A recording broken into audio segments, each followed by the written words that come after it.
পরিমণি মতো বেঈমান, যেটা একটা লুচ্চা। কত নম্বর লুচ্চা সে জানে আর আল্লাহ জানে। জেলে ঢুকাইছে, রাজকীয় ভাবে ঢুকছে, আবার পাগড়ি বাইন্দা নাচতে নাচতে বাইরিছে। কোর্টে হাজিরা দিছে, তার হাতে হ্যান্ডকাফ ছিল না। কথা ঠিক কিনা?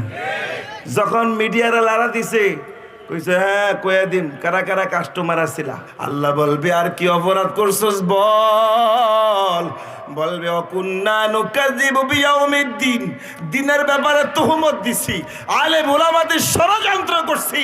আজকে যিনি প্রধান অতিথি আল্লামা খালেদ সাইফুল্লাহ আইয়ুবীকে মিথ্যা মামলা দিয়ে জেলে ঢুকাইছি। কথা ঠিক কিনা?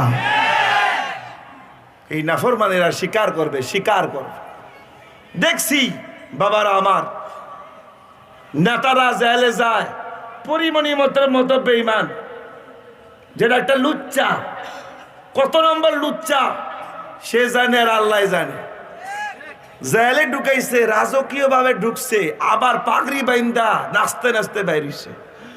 কোর্টে হাজিরা দিছে, তার হাতে হ্যান্ডকাফ ছিল না। কথা ঠিক কিনা?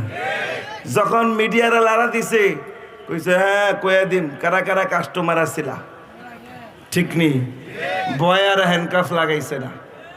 আর আল্লামা সুলতানুল ওয়াইজিদ মাজলুম আলেম দ্বীন আল্লামা খালেদ সাইফুল্লাহ আইয়ুবীকে এমন